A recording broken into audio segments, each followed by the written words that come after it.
Good afternoon and welcome to Standpoint. I am Theophilus Ilama, standing in for your regular anchor, Veronica Dandikboy. It's 13 days to the general elections and campaigns have reached a crescendo. From one state to another, campaign trains with politicians on board are birthing. Promises are being made and manifestos reeled out. All eyes are on the elephant in the room, the presidential election, and that will be our focus on the second half of today's show. But first, we are delving into the achievements of the Buhari administration with special focus on the economy and the social intervention program designed to tackle poverty. I have in the studio the Special Advisor on Communications to Vice President Yemi Oshimbaju, Dr. Ebi Awoshika. Welcome to the show. Thank you, and thank you for having me. All right, there are different dimensions to the social intervention program introduced by this administration in 2015. All right, now there's the homegrown school feeding program, there's the conditional cash transfer, the popular N-Power scheme, and the newest addition, the trader money. Now let's start with that. The trader money loan scheme, since its launch, has been greeted with all sorts of controversies. First is the fact that it was introduced so close to the elections. Now, some Nigerians say it is a campaign strategy and not an intervention program. How do you react to this? You know, well, first of all, you're right in indicating the fact that the social intervention programs of the Buhari-led administration are designed to move our economy forward. Okay. As part of the administration's economic growth and recovery plan, we came on board with a five-pronged approach to addressing the economy of our nation. The first being to stabilize the macroeconomic environment, to achieve agricultural food security, to ensure energy sufficiency, improve our transportation structure, and drive industrialization by focusing on our small businesses. And integral to this is building our human capital. And as we think about it, that's where we came up with the social intervention program. And like we rightly said, there are four different components to it. So you have and you did list the four components, but the trader money is actually a part of the government enterprise and empowerment program, which actually consists of three different programs. You have the market money and the farmer money, which actually started 2 years ago, and then the trader money, which started last year. And these programs were all duly approved by the National Assembly and duly appropriated, but trader money, which is the last to come on board, was part of the 2018 budget. And as you know, that budget was significantly delayed, and as soon as it was approved, that came on board. And so that's why we started it in April of last year. Trader money is actually a progressive loan that's designed for our micro traders. So these are traders that, whose entire wares on their tray, is usually not more than 3,000 naira.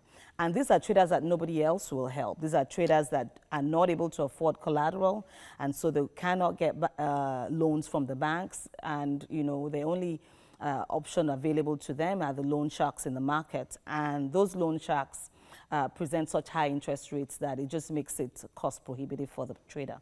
And so the federal government came up with this scheme, Trader Money, which gives the traders 10,000 naira for 6 months. There's no collateral and there's no interest. And once they pay that back, they're able to access 15,000. They pay that back 20,000. They pay that back 50, and that can go up to 100,000. What you see is just, the trader getting the money on the front end. What you don't see is what happens on the back end, because this is a loan that's run by the Bank of Industry, and it's actually a very innovative financial system behind the scenes that enables the traders not only to be identified, but also gives them an opportunity to pay back. All right, so give us an assessment of this scheme. How far has it gone, and how impactful has it been so far? So we started the trader money with the intent of being able to reach at least 2 million traders across the nation. We have actually enumerated that number of traders in just the 6 months. We have traders in every single local government area in this country that have benefited from the scheme. So I think that the scheme has been very successful. One of the things that we look at is whether or not it is accepted by the traders, and obviously that has been the case. Whether or not we have been effective in reaching across the nation, and that has been the case. And whether the traders understand the reason for the loan, and they do understand it. And we know that this is the case because they're already paying it back. So I think that, it's been an exciting process. Okay, now the Vice President, Professor Yemi Osinbajo, was in Edo State 2 days ago for the trader money scheme, obviously. Now, some of the traders there in the report we had earlier today complained that they have applied, but they have not gotten money. That's on the one side. Now, there has been accusations of fraud and mismanagement of funds already trailing this particular scheme. Now, some traders have alleged that what they got was 8,000 naira. That's less of 2,000 naira. That 10,000 naira was promised. So how do you react to this? So, and I'll deal with the various points that you raised, one by one. So first of all, it's not just, it's not a question of you just going to the market and handing out money. So there's a process that's involved. There are enumerators in the market, and when the enumerators go to the traders, they collect information from the traders. They'll ask them for their name, their phone number. The phone number is critically important because that's how they receive their money. They'll also ask them for their home address, and then they'll take a picture of the trader with their trade, and that forms their identity. So that goes into the financial system for Bank of Industry and checks, number one, are they Nigerians? Because otherwise, you have different people in the market from different nationalities. So it checks if they're registered in names. It checks if they've already accessed another loan. And if they come up okay on both levels, they'll get approved for the loan. But one of the things that they'll tell the traders also is the phone number for Bank of Industry for trader money. Once they call the number, once they call the number, the person on the other end on the computer screen can actually see the information about the trader. So, for example, the trader's name, the market they were enumerated at, what they can see their picture with their trade, with what they're selling, and they can tell them where they are in terms of being paid, as well as, if they've already started paying back, where they are in terms of repayment. So, it takes 48 to 72 hours. And what we usually tell people is, if you haven't gotten your money, don't fret, you will get it. If you have any questions, you can call. And they usually would have gotten the number as a text message on their phone anyway. And when they call, they'll tell them where they are in terms of getting paid. What about the 8,000 naira gotten, so less of 2,000 naira, which is supposed to be 10,000? And I think that's one of the unfortunate things that occurs is sometimes, you have a program like this and there are just people out there that are not totally trustworthy. And for every report that we get, we investigate that very closely. We know that there were some bad people out there in the market that were pretending to be trader money agents, wearing what they think would be associated with the program. In some cases, they were wearing yellow T-shirts and just going to the market, to the traders and telling them that they were trader money agents and collecting money from them with the promise of them getting the loan. And, so our message to traders out there is no money that's associated with trader money in terms of applying. So if anybody's asking you for money, they are 419. If anybody's asking you for your BVN for your PVC number, they are a fraud also. So this is the message that we just have to continue to pass on to Nigerians. We have had reports where, we're informed that there's actually somebody in the market doing this, and then we send the police out there to, go arrest the person. And we have had some prosecutions. How often do you get these reports? Whenever there's a citizen that feels like, what, this is wrong, and they call in, we deal with it right away. Okay, looking at the economic realities on ground, how much of an impact will 10,000 naira have on the average market woman? The interesting thing about it is that most of our petty traders, their wares are not up to 3,000 naira. And I often hear people ask me the question, what is 10,000 naira? And my response to that usually is that 10,000 naira is not for the person that's asking what is 10,000 naira, because those that it is intended for, it's a lot of money to them. I have spoken to traders all across the nation, and I often recall a particular lady that I spoke to. She's a pepper seller. She's an atta seller. And I asked her what the value of her, her pepper was, and she told me it was 2,500 naira. And she also told me that it wasn't because she did not have enough clients to sell to, but she just didn't have the capital. And so she would send her daughter back to buy more 4 times every day. And so with her 10,000 naira loan, suddenly at the end of the day, she's moving from a total of 10,000 to 40,000 naira. And this is the story we get throughout the nation. We know that in other countries, social intervention programs have worked. In India, which as you know, had the highest rate of poverty in the world, they invested seriously into social intervention programs. And we know that their poverty level has significantly reduced.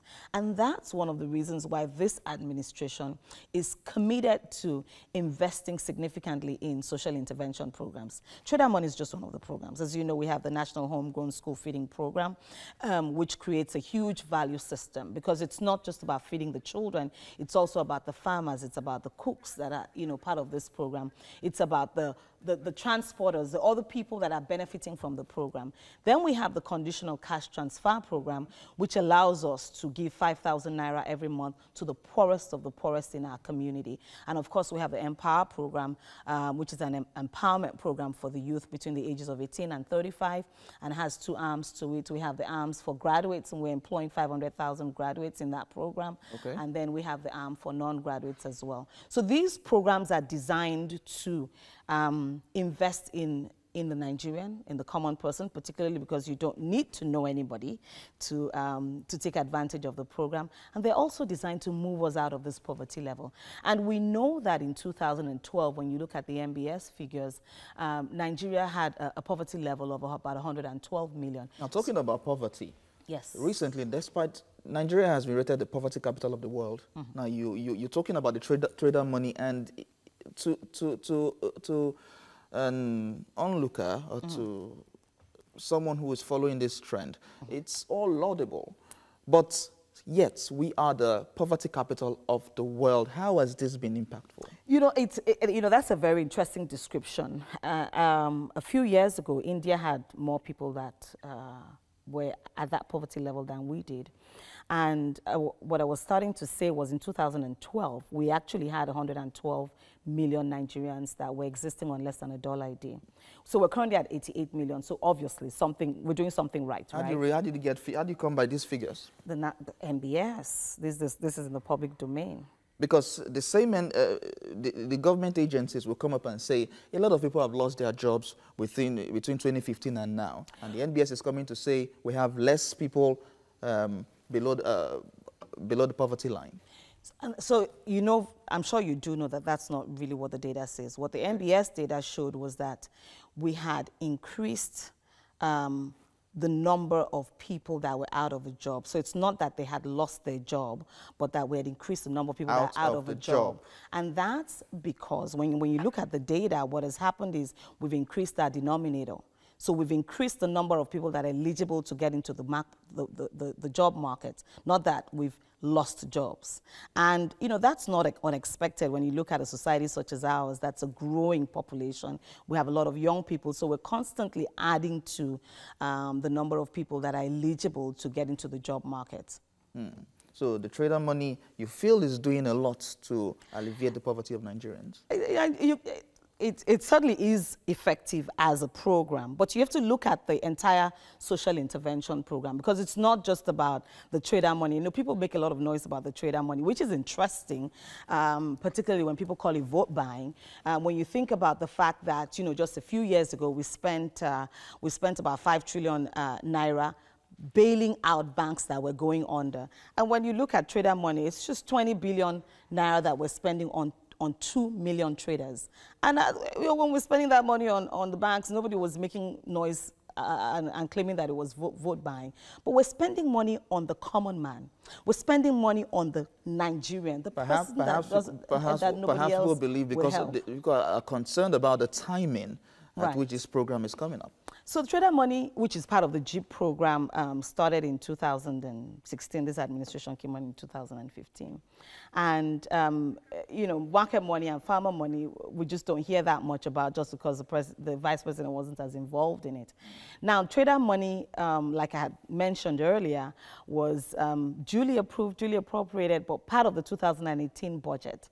And as you know, that budget was signed late. And the minute it was signed, we started Trader Money.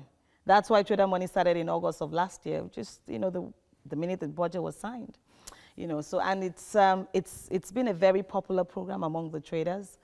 We know that, you know, certain politicians might not necessarily like it because, you know, it's been extremely successful.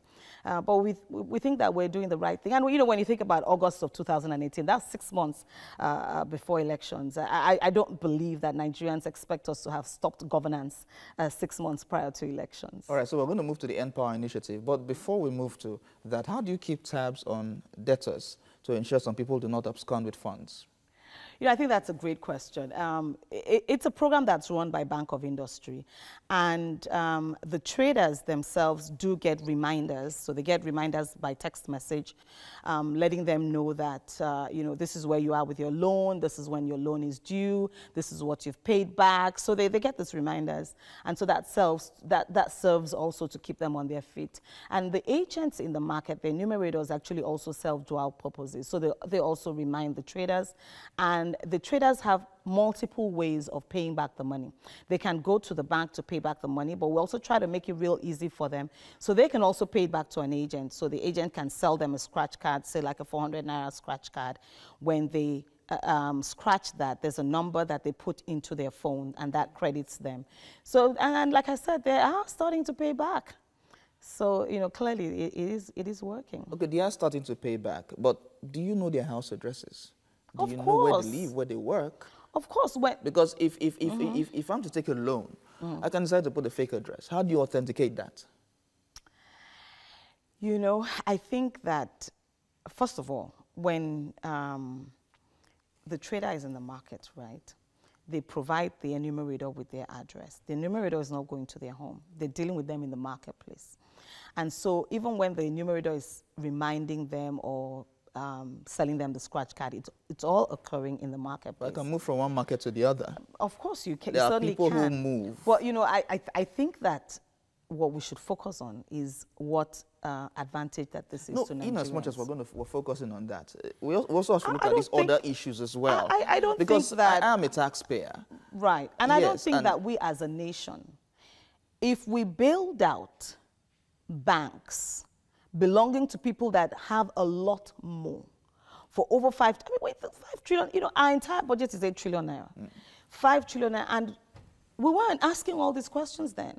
Why are we asking all these questions when it is a common man? In any case, it's a Bank of Industry loan, which means that it is covered by, you know, the not regular insurances that, you know, commercial loans are covered by. And the traders are paying back the money. I think that the average Nigerian, particularly the traders, I think that they're honest people. And we're seeing that. Because when we look at the repayment rate for both the farmer money, the market money, and even the Anchor Borrowers Program, it's actually higher than what we get with commercial loans that AMCOM is constantly bailing out of. So we're pretty confident about the fact that this is a program that's going to be successful. Okay, so let's move over now to the N-Power scheme. Now, it's perhaps the most popular as it addresses unemployment. Now, according to data from the National Bureau of Statistics, Nigeria's unemployment rate has been on the rise since 2015. As at the third quarter of 2018, 20.9 million Nigerians were unemployed, and that figure might have increased by now. So why is this so? And if the introduction of the N-Power is truly tackling job creation and employment? So the N-Power program is a program that's designed for the youth. And, you know, like I had stated a little while ago, the unemployment figure in Nigeria it's going to keep growing just because we're a young population and we're constantly adding to the denominator. So we're constantly adding people to the job market. And so it's a game of trying to catch up with the numbers that are getting added. And when you think about the fact that we're coming from 16 years of really not trying to tackle this, so that it's going to take us a little while to pass that, to pass that point whereby we have more jobs than what we're adding, than what's getting added. On the 4 years so far. Right. And so in the 4 years so far, we have the Empower program, and we've hired 500,000 graduates. That's the highest that any government has hired at one time. 500,000 graduates into the Empower program. Okay. Correct. And what divisions of the Empower program? So that's total. So keep in mind that the Empower program is a program that's designed to make the graduate more employable and also to give them the skills that they can, in fact, become employers of labor. When people sign up for the Empower program, they have one of 4 areas that they can decide to join. You have Empower Teach, Empower Agro, Health, and Tax. And what's very exciting is the Empower Teach, for example, the graduates get sent to primary and secondary education schools across the nation, wherever their place of abode is. Okay. And keep in mind that primary and secondary education are a purview of the state. And this is an area that the states have struggled with for a long time, having qualified teachers and also just being able to pay enough teachers. So suddenly they get all these teachers that are there, qualified teachers that are there, that are able to teach in the primary and secondary schools. So this has been a win-win situation, both for the graduates, the federal government, as well as the state government. And in addition to that, the participants, the beneficiaries of the Empower program, for the graduates, they all get a tablet. Okay. So similar to an iPad or whatever. And in the tablet, it has the information that they need. So for example, for those of them that are in Empower Teach, it has the curriculum for the schools. So it allows them to be successful as teachers. For those of them that are in Empower Agro, it has information that they need to be able to either serve as agricultural extensors or even to set up their own agric industries. I was talking to a gentleman from I think he's from Ebonyi State, and he was into Empower Agro. And with the information that he has on his tablet, what he did, and his was a comedy of errors of some sort. So there was a little error in his name, and that prevented him from getting paid because it was an S that was spelled as an X or something. And so for 5 months, he didn't get his money. So when he finally got it, he got 150,000 naira at once because it's 30,000 a month they get. And so he was able to take that bulk sum and invest it in a poultry that was kind of lying fallow. Now with the information on his tablet, he was able to figure out, what kind of chicks to get, what kind of medication to give the chicks, when to give the chicks the medication. There's spreadsheets there to allow him calculate his cost-benefit analysis. So just to help him become successful. In fact, his farm is even being used by local schools as a, as a place to come for excursion to learn about poultry. And I get the stories all across the nation. Okay, but how do you now handle stories you hear when you hear people say, I've applied for the Empower Teach or Empower Agro, and my name isn't out, or I haven't gotten any money, or the states are not living up to expectation as regards disbursing funds or actually training these unemployed graduates? So you've raised a few different points, and I'll deal with the ones that are just not accurate. First of all, the states don't pay them, so they get paid directly from the program. So, the states only supervise them. Now, their supervisor does have to indicate the fact that they are functioning well. And then secondly, the states don't train them either because they get all their training from the tablet. Now, we hired 500,000 and we have a lot of unemployed graduates. So with the next level, we're going up to 1 million. So it's not everybody that applied, obviously, that would have gotten in. Because it was totally random, you'll have, a couple of people, maybe friends that applied and one person got taken and the other person didn't. But that's what happens when you have a random selection. And then in terms of getting paid, like the gentleman that I was talking about, it's one of the checks and balances in the program. So if there's an error between the name that's on your BVN, for example, and what you're supplying, then the data won't match and there'll be a delay. But the program beneficiaries do have a way of contacting the program to let them know, and so there's constant investigation occurring to try to figure out what the issue is. Now, we do have some people that signed up for them that were taken into the program and just assumed that it was going to be holiday. They didn't have to go to work and so on and so forth. And so we have dropped people from the program because it's not designed to be holiday. You're supposed to be committed to the work. And so when we do drop people from the program, we would then take on somebody else and add to that particular state because, it's spread out across the states of the nation. All right, so let's now move on to the conditional cash transfer. The plan is to pay a monthly stipend to the poor and vulnerable in the society. And some parts of the returned Abacha loot is said to have been put in use here. But the question is, who determines the poor and vulnerable, and what parameters are being used? I think that's a very good question. You would think that a country such as ours by now would have had a social register, but we don't. So one of the things that we're doing is in this whole process is building a social register. So we know, we have an idea about where Nigerians live where they're very poor. Because when we look at financial inclusiveness, you can see the areas where people are not financially inclusive. They don't have a BVN number, they're not, they don't go to the bank, they don't have bank accounts, and so on and so forth. And so we have a sense that those are areas where people are just not earning enough to be able to do that. So what we do is we go to those local government areas and we talk to the people in the local government areas. We ask them, who are the very poor in your midst? And so they give us a list. But we know that, people might add their relatives and their friends and so on and so forth.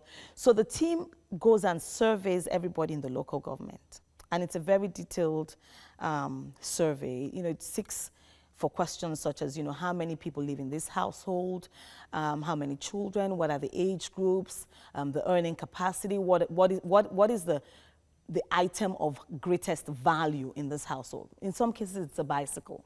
In some cases, it's a torchlight or a lantern. So based on that, we're able to determine who the poorest of the poor are. And those are the people that benefit from the 5,000. And in some cases, they live in areas that we can't even access. That to get to, it's expensive to get to because there might not be any functioning roads to those areas, to those communities. We might have to, maybe go by canoe and so on and so forth. So in those cases, they actually get 10,000 every 2 months. Okay. And then in addition, we also try to incentivize because what happens with that level of poverty is children may not be going to school, pregnant women not attending antenatal care. So we try to incentivize if the children are being sent to school and they're having to travel to school, they'll get 10,000 instead of 5,000. If there's a pregnant woman and she's having to go to a primary health care center to get antenatal care, they'll get 10,000 because we're trying to encourage those sorts of behaviors. And we have seen a 50% increase in pregnant women in the program that actually use a skilled birth attendant for their delivery. And we know that, this would lead to reduced maternal mortality as well as reduced infant mortality. So it's been very successful, so on. Now, we have caseworkers that work with the beneficiaries because we don't want people remaining at that level of poverty forever, obviously. So they work with the beneficiaries to help them become financially independent. And so, they'll start something with it. There was a particular woman that I was interacting with, I think she's in Kogi State, who has 5 children. She distributed her children for other people to help her take care of. The woman said the highest amount of money she had ever handled in her hands at one time was 350 naira. 350 naira. And she was living in a structure that was made of aluminum sheets with, holes all over the place. So with the cash transfer program and with all the financial advice that she was getting from her caseworker, she was able to start. She first started by selling firewood, and then now she's moved on to roasting gari.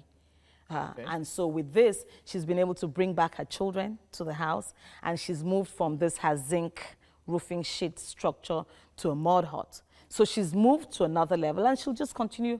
The plan is for her to continue on that level. Okay, while some Nigerians believe this is laudable, a lot also say it's important the government take these monies and invest in infrastructures and the economy, such that will benefit every other person. I'm glad you brought that up, because this is one administration that has spent the largest on infrastructure, 2.7 trillion naira in two budget cycles. No other administration has done this. And this is in spite of earning 60% less.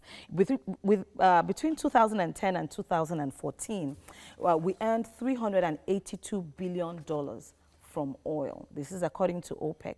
And since this administration has been in power, we've earned $99 billion. So we've earned 60% less. And in spite of that, we've spent a lot more on infrastructure. A country such as ours should not be without a functioning railway system.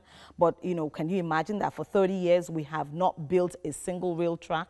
So finally now we have the rail system. We have the one going from Lagos to Kano, and we've completed the Lagos to Ibadan part of it. That's going to be you know, it's going to be usable by, you know, just in a couple of weeks here. Right. And then we have the East Coastal Rail, which will go from Lagos to Calabar, and then we have the one going from Port Harcourt to Maiduguri. Okay. And in addition to that, we have the second Niger Bridge. You know, that bridge was commissioned a few years ago with no designs. Can you imagine that? So finally, we're piling in that bridge. We're piling now, which is like drilling down 12 floors down. So that work is getting done. We're excited about that. We have road projects going on across the nation. We have flood and ecology projects going on across the nation. We have ports that we're now opening. So we have been depending on the Lagos port for so long now. We have the Warri port, which we've just dredged. We have the Calabar port, which we're dredging. We have the river port, the first river port, the Barrow port that came up I think I'll have to stop you there because we're out of time at this point. Dr. Abi Awosika, the Special Advisor on Communications to the Vice President, Emir Shibajo, thank you very much for coming on the program.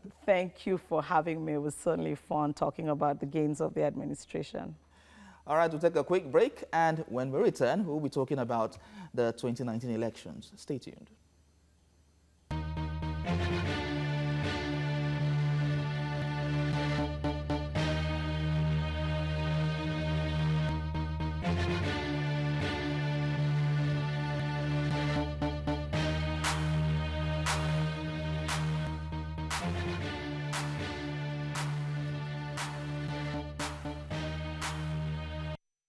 Welcome back. In 13 days from now, Nigerians will head to the polls to vote for a president and federal lawmakers of their choice. But all eyes are on the presidential poll. The upcoming presidential election has been described by many as one that pits the young generation against the old. Debates and town hall meetings have held with regards to this.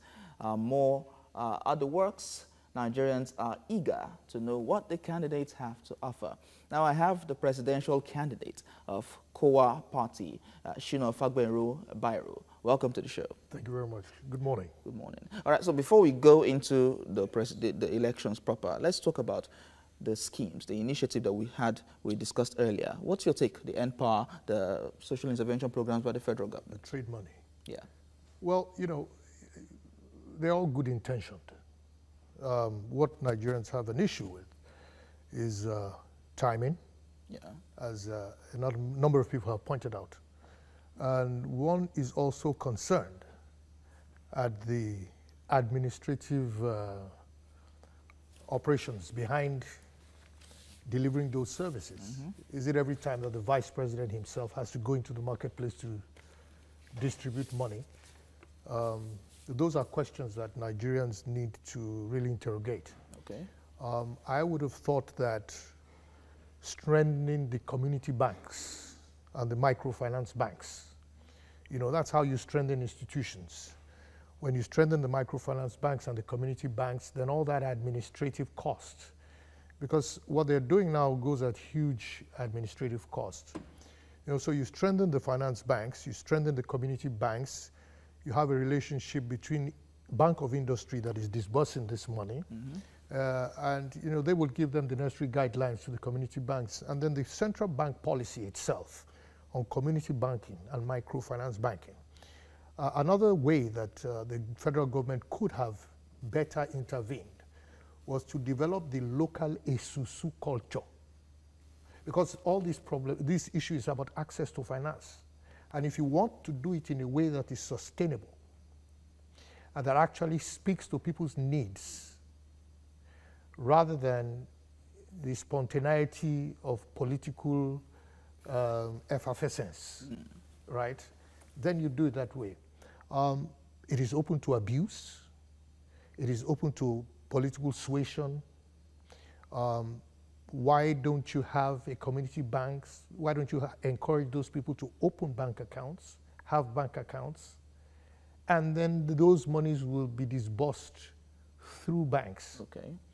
On the issue of cash transfers, I've always had an problem with cash transfer. I've worked in development for about 25 years.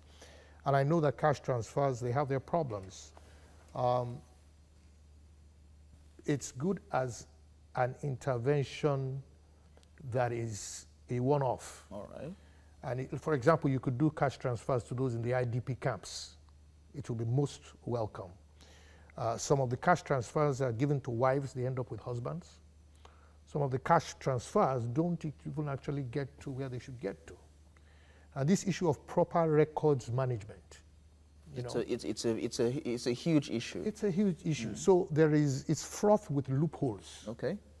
And of course, it's subject to abuse. All right. Which we are seeing, and which the special advisor did admit that, those things could happen. So it's not the most efficient way to deliver those services, to alleviate poverty, to ensure that people have access to finance. All right. Better ways could have been deployed. All right, so let's move to the elections. Now, there are more than 70 candidates contesting this year's presidential poll, but sadly, as it has been since 1999, only 2 candidates seems to be dominating and getting all the shine. Why is this so, and how can this trend change? Well, you see, it's sad.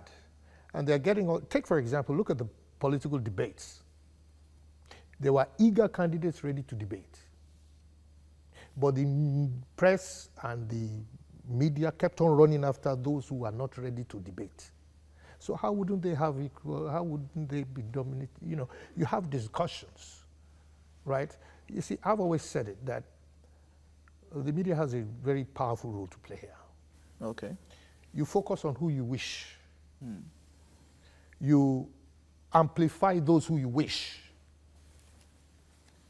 And you could advantage or disadvantage certain people. Apart from that, in fairness to those 2 parties, they've been rather noisy. They've been there. And to be honest, I wouldn't really know the difference between the 2 parties. I consider them one single entity with 2 heads. Okay. Because if you look at both parties, you don't, from time to time, when you start watching those parties, particularly the personnel on both sides, you see how the thing swings. Some people are in this party today, they come into, so for me, it's the same party.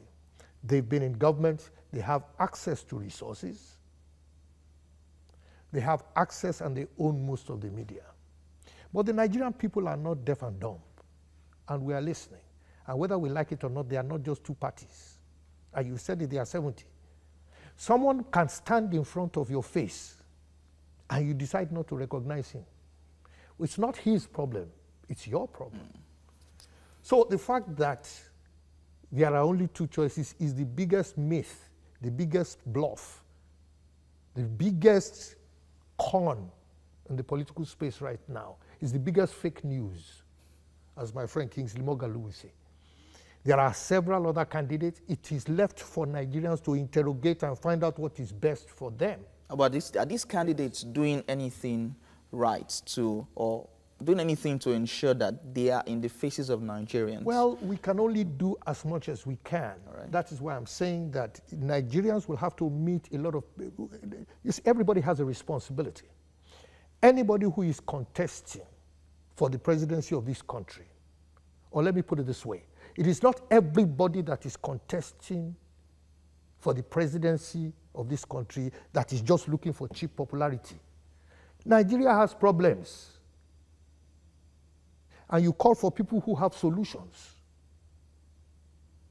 The fact that some people present themselves out speaks to the fact that there are people with solutions. Now there's a new trend. There is also the responsibility of Nigerians to interrogate those who call themselves out.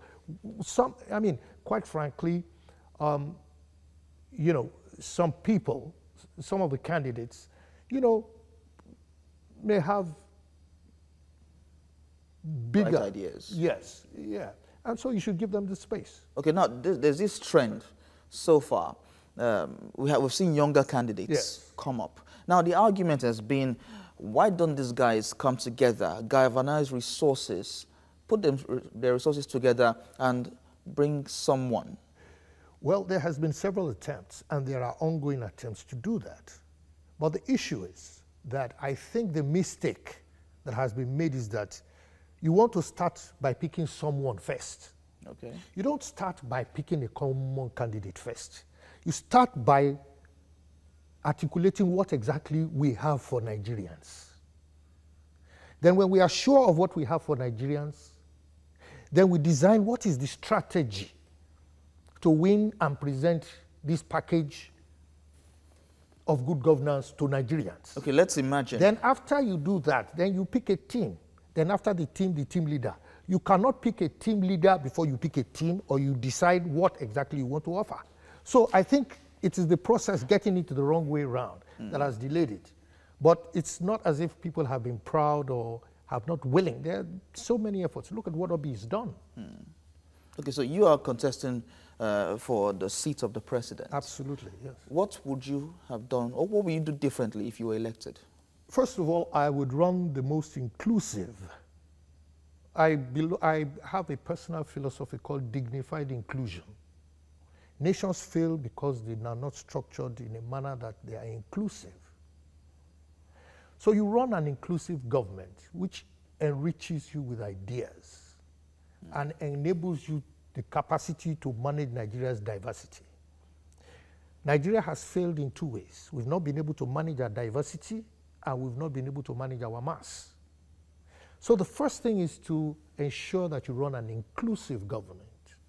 The second thing is that you must demonstrate capacity, demonstrate accountability, demonstrate responsiveness, because it is not everything that you see now that will appear that way when you get into government. So the capacity to be able to respond to spontaneous, opportunistic challenges is very critical. What I want to be known for, if I became president today, in 4 years' time, number one, we need a new constitution for this country. We need to restructure Nigeria along truer federal lines and in a manner that will build this country. Secondly, we need to reduce poverty by 70% in 4 years' time. Being the poverty capital of the world is not a blessing, it's not a prayer, it's not a good thing. It means that you are on the path to damnation. So we have to reduce poverty by 70% as a matter of national security. Is that not what the Trader Money Initiative is about? But we've discussed about the Trader Money. It's not going to it's not going to reduce poverty. It's probably going to complicate it more. That's just the truth. It's going to complicate it more because it's not sustainable. So how do you intend to reduce the poverty? whole idea is to get people engaged. First of all, you have to have a zero tolerance to illiteracy. Education for all has to be a national security issue. Then you create programs that can actually engage people. Take, for example, on my website, on my program, I have 5 major areas. Number one is security. And in the security area itself, if we organize ourselves well, under the kind of constitution we are talking about, that will absorb a huge population. Then we talk about education. We say where you have a zero tolerance to illiteracy. Of course, you are talking education and education facilities. You are talking skills. You are talking technical vocational skills. And all this require employment and the deployment of people. We are talking environment. We want to reclaim a lot of Nigeria's environment. The desertification in the north, the oil spillage in the south-south, the erosion in the southeast, the drying up of the Lake Chad.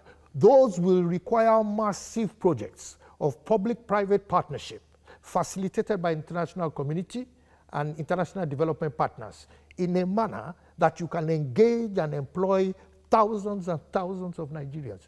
So you have to put Nigerians to work based on programs that you design that encourage private sector, induce public sector to be able to ensure that their funds flow in a certain direction. And I've told you before, Nigerians are creative. Take, for example, we have the community banking structure. Nigeria is overbanked but underfinanced. The community banking structure, the microfinance banks, you don't want a community bank that is based in Lagos. You want a community bank that is based in the rural areas. So another thing we do, we leverage on ITC. We leverage on ITC, and then we can start speaking to infrastructure. There is no amount of, I hear what this government is doing, and I credit them for some of the infrastructure they are building. But when you build infrastructure and you don't train your children in schools, Yorubas will say that, whatever we build, right? It means that the child that we do not care for, we do not educate, is going to destroy all the infrastructure that we build. So build infrastructure this year, and in 5 years' time, don't train your children. I tell you, those infrastructure are going to collapse in the next 5 years. So we have to get our priorities right. It's about getting our priorities right. Okay, earlier you talked about restructuring. Absolutely. Now that has been promises that a lot of presidential candidates have harped on. And they have failed to deliver. Okay, they have failed to deliver. Yes. But now, we still see a lot of candidates talking about restructuring.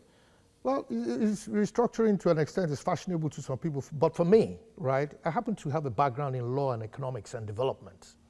You follow me? Mm-hmm. And we've worked, if you know the historical trajectory of this country,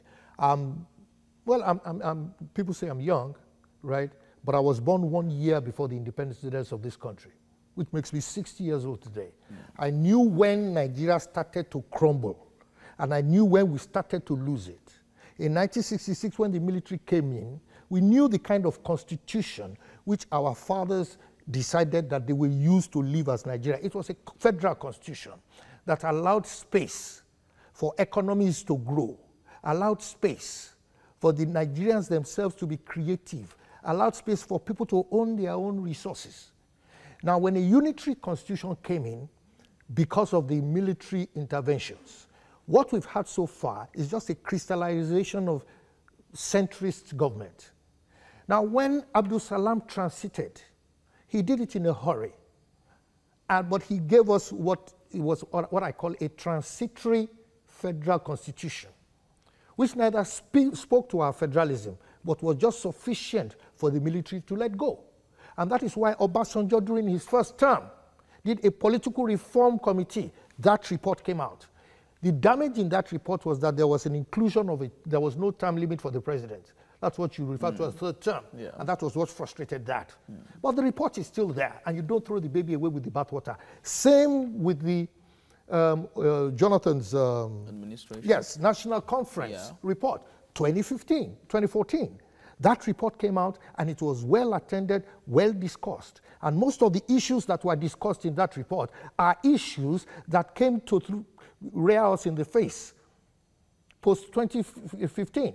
Cattle herdsmen, religious extremism, issues of child, protection and things like that, gender, and all those things. That report was there. The mistake that this government made was that they should have at least read that report. But when they came in, they said they were not going to read it because it was Jonathan's report. It's not Jonathan's report. Nigerians were there to discuss and provide solutions.